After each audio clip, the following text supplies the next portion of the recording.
welcome to Paint the Past. I'm your host, Amaris. Today we're going to look at a carved wooden figurine of Anubis from the Royal Ontario Museum. The reference photo is from their online collection, and I'll link it below the video. To quote the website's description, "This elegantly carved and painted dog represents the god Anubis. He was the patron of mummification and a guardian of the dead. Small wooden images of Anubis, such as this one, would have been found on top of canopic boxes and on top of wooden outer coffins. Our Anubis sits on a modern mount. The roughened area at his neck suggests he once sported a metal, possibly even golden, collar. The missing tips of his ears may also once have been gold." So maybe you've heard of Anubis. If you've heard of any Egyptian god at all, out of the hundreds that they had, there's a reasonable chance it's this one. The black jackal head, the long pointed ears, the association with death and mummies and the underworld. He shows up everywhere, from museum gift shops to horror films to tattoo parlors. He's been a pop culture fixture for decades. But the real Anubis, the one ancient Egyptians actually believed in, prayed to, and invoked over the bodies of their dead, is considerably more interesting than the spooky icon version. Because he wasn't just a symbol of death, he was also a symbol of care. The statuette I'm painting today is a carved wooden figure, probably from the 26th dynasty, part of what Egyptologists call the late period, roughly between 664 to 525 BCE. It shows Anubis as a recumbent jackal, lying down, watchful, head up, and ears alert. The pose isn't decorative, it has a specific meaning. And the 26th dynasty itself, which produced this object, is a fascinating period in Egyptian history that doesn't get nearly as much attention as it deserves. So the god, the dynasty, the jackal, the mythology, the mummification process he presided over, and the long, strange afterlife of his reputation. Let's get into it. Anubis is one of the oldest gods in the Egyptian pantheon. We're talking images of him on royal tombs from the first dynasty, around 3100 BCE. He's older than the pyramids. In fact, in the very early period, before Osiris rose to prominence as the god of the dead, Anubis was the lord of the dead outright, the king of the underworld, the final judge, the whole thing. He held that position for something like 1,000 years before Osiris gradually took over in the Middle Kingdom. But being demoted in divine rank didn't sideline him at all. What happened instead is that Anubis became the god who actually ran the process, the logistics of death, if you like.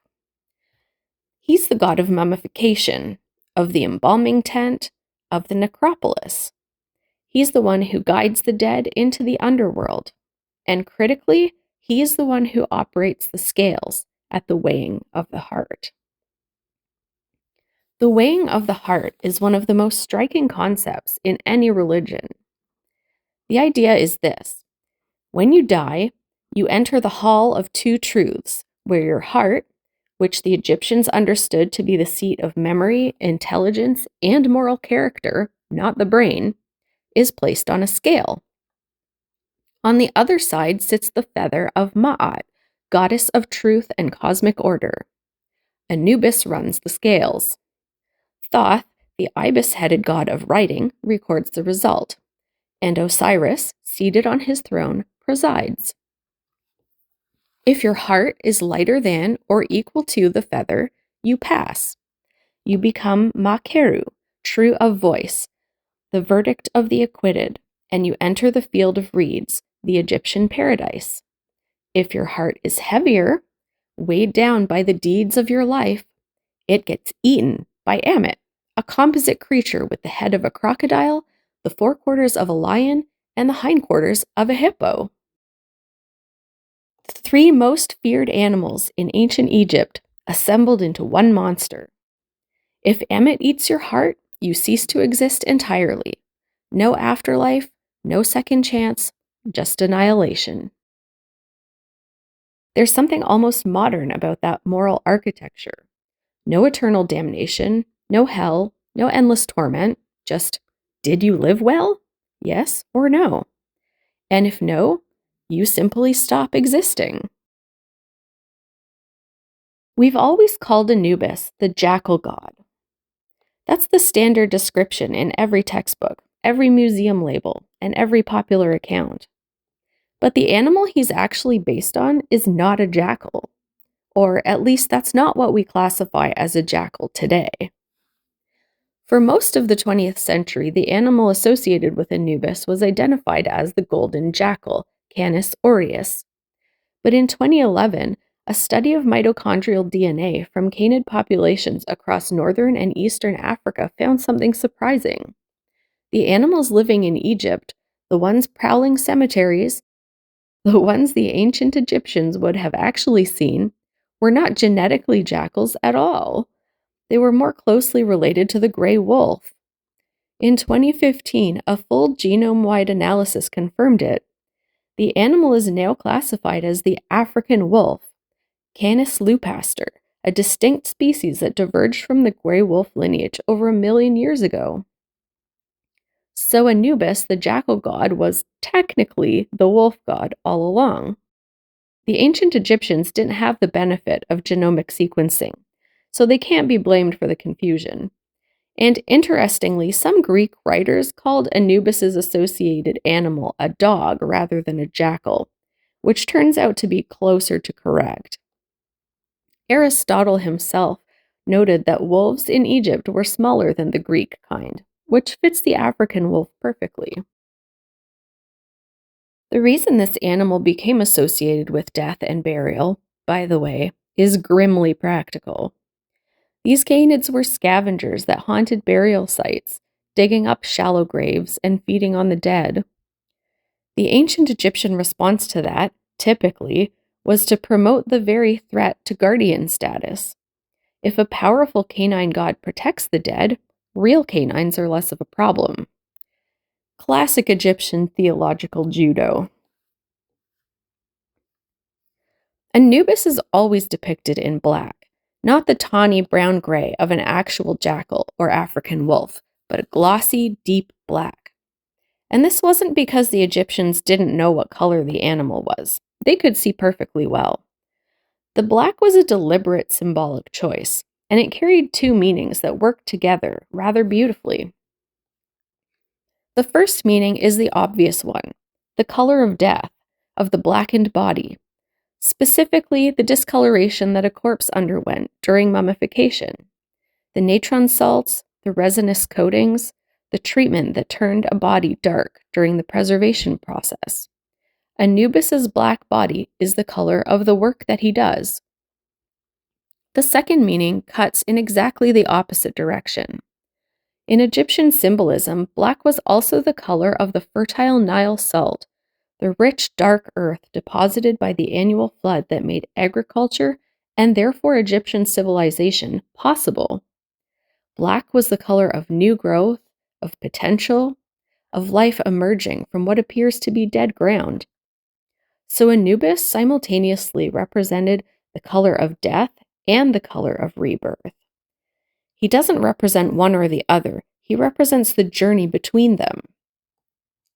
In a religion obsessed with the idea that death is not an ending but a transformation, that the dead person is like a seed in the ground waiting to germinate, this double symbolism isn't a contradiction, it's the entire point. The mythology says Anubis invented mummification. Specifically, he's credited with performing the very first mummification on the god Osiris, who was murdered and dismembered by his brother Set. Isis, Osiris's wife, reassembled the pieces, and Anubis embalmed the body, allowing Osiris to be resurrected and rule the underworld. Everything that followed in Egyptian funerary practice, thousands of years of mummification, traces back to that first mythological act. And the actual mummification process, once you look at the details, is extraordinary. The whole thing took 70 days. It was performed by specialist priest embalmers who had detailed anatomical knowledge and a repertoire of prayers and rituals to accompany each stage of the process. The brain was removed first through the nostrils using a hooked instrument, a delicate procedure that had to be done carefully to preserve the face. The brain was then discarded. The Egyptians had no concept of the brain as the center of thought and personality. That was the heart. The brain was just stuff, apparently. The internal organs, lungs, liver, stomach, intestines, were removed through an incision in the left side of the abdomen, preserved separately, and placed in canopic jars. Jackal-headed Duamutef, one of the 4 sons of Horus, protected the stomach specifically. Anubis's animal, guarding the innards. The heart was left in place because it would be needed for the weighing. The body was then packed with natron, a naturally occurring salt collected from desert lake beds, both inside and out, and left to dry out for 40 days. After that, it was cleaned, anointed with oils and resins, stuffed with linen and other materials to restore its shape, and wrapped. The wrapping alone could take thousands of yards of linen and days of careful work, with amulets placed between the layers at specific points on the body. Priests wearing jackal head masks performed the rites, impersonating Anubis himself. The idea was that Anubis was literally present in the embalming tent, guiding the embalmer's hands. When you see those wooden jackal masks in museum collections, and several of them survive, they were functional ritual equipment worn during real ceremonies over real bodies. The statuette I'm painting comes from the 26th dynasty, which ran from about 664 to 525 BCE. This is the dynasty that begins the late period, Egypt's last great native dynasty before the Persians arrived, and then 2 centuries later, Alexander the Great.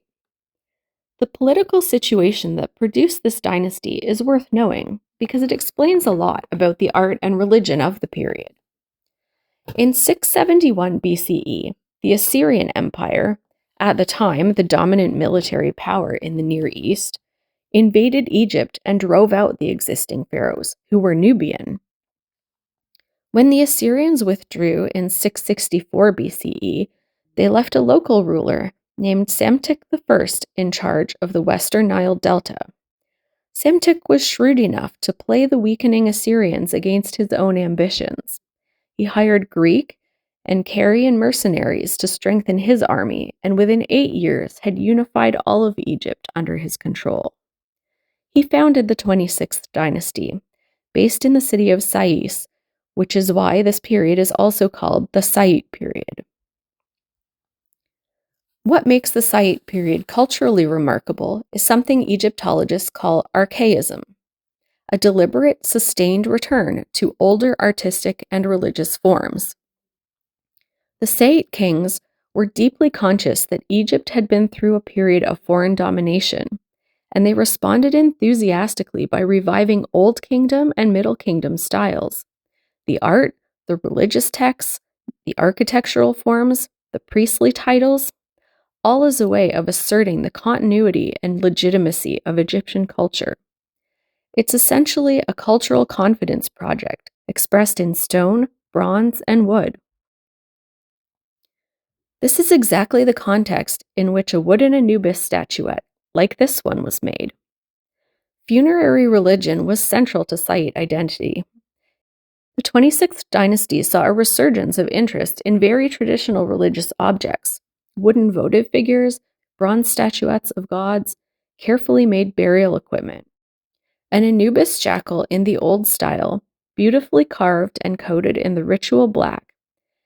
That is the Saite period in miniature, reaching back deliberately, claiming the past, saying, "We're still here, and this is who we are." The pose of the statuette, recumbent, lying down, head raised and alert, is worth spending a moment on because it's not random. This specific posture appears in Anubis imagery going back to the Old Kingdom, and it carries a consistent meaning. The recumbent Anubis is a guardian. He's lying atop the tomb, watching. The pose communicates vigilance. I'm not asleep. I'm on duty. Tomb seals from the New Kingdom often depict Anubis in exactly this position, sitting atop the 9 bows that represented Egypt's enemies, underscoring the protective function. The jackal on the tomb is what stands between the deceased and everything that might disturb them. The most famous version of this image is the life-size gilded wooden Anubis from Tutankhamun's tomb, found by Howard Carter's team in 1922. It sat on a portable shrine at the entrance to the treasury, facing the burial chamber. Carter described encountering it in the passage during the excavation. By torchlight, this black, gilded figure, with its alert golden eyes pointing directly at him. He knew what he was looking at, the god, still at his post, 3,000 years later. The 26th dynasty statuette I'm painting is smaller and simpler than Tutankhamun's, but it's the same tradition, the same pose, and the same meaning. It's likely that somebody paid for this object to go into a tomb, to stand guard over someone they loved. Something interesting about Anubis is that after Alexander the Great conquered Egypt in 332 BCE and the Ptolemaic dynasty began, the Egyptians and Greeks had to figure out how to share a religious landscape. And the solution, broadly, was what we call syncretism, identifying Egyptian gods with their Greek equivalents and producing hybrid deities that both cultures could relate to. For Anubis, the match was Hermes. Both were guides of the dead, conducting the souls into the underworld. The Greek term for this role is psychopomp. And from the merger came a new composite deity, Hermanubis, half jackal-headed, half Greek god, typically depicted holding Hermes caduceus, the staff with 2 snakes, alongside Egyptian symbols like the ankh. Hermanubis was popular enough that his worship spread well beyond Egypt. There are depictions of him on coins minted in Alexandria, in frescoes at Pompeii, and in a Roman mosaic calendar from Sousse in modern Tunisia. Roman emperors participated in Isis cult worship, in which Anubis was a significant presence as late as the 4th century CE. The philosopher Plato, centuries earlier, had his character Socrates swear his oaths by the dog of Egypt, a reference to Anubis, invoking him as an arbiter of truth in the underworld. The Greeks and Romans who found Egyptian religion strange and foreign, and many of them did, loudly, still couldn't quite resist Anubis. There's something about a god who takes care of the dead that cuts across cultural boundaries. Everybody dies, and everybody wants someone on their side when that happens. There's a whole well-designed theological system around Anubis. Think about the problem the ancient Egyptians were trying to solve. They lived in a society where the physical body had to be preserved for the soul to have any chance of continuing. That meant the people who prepared the dead, the embalmers, had to be trusted completely. They were handling the bodies of the recently deceased, performing intimate physical work under conditions that were, quite frankly, very difficult. And yet that work had to be done with absolute care and respect because everything depended on it. By putting Anubis, a god, in the embalming tent, presiding over the work, wearing the face of the canine that prowled the cemeteries, the Egyptians accomplished something subtle. They elevated the embalmer's work to a sacred act. They placed it under divine supervision. They made care for the dead a religious obligation, not just a practical necessity. And the weighing of the heart gave the whole system a moral spine. You couldn't buy your way to a good verdict. You couldn't claim a noble birth. The only thing Anubis weighed was what you'd actually done with your life. The concept of ma'at, truth, justice, cosmic order, sat on one side of the scale, and your actual lived self sat on the other. 3,000 years later, Anubis is on t-shirts and tattoos and the covers of fantasy novels. Most of that has almost nothing to do with the actual theology. But there's something about the image, the watchful black jackal, the steady gaze, the scales, that keeps resonating. Death is still the thing we most want someone in charge of, someone careful, someone who takes it seriously. The Saic craftsman who carved this particular statuette was working in a long tradition, and he knew it. The 26th dynasty knew it was inheriting something ancient and deliberately chose to honor it. That impulse, to reach back and hold on to something that matters, is not so hard to understand, even today. Thank you for joining me on our exploration of the role of Anubis in the Egyptian late period. If you've enjoyed our little visit to the past, I'd appreciate very much if you'd join me for future episodes. See you next time!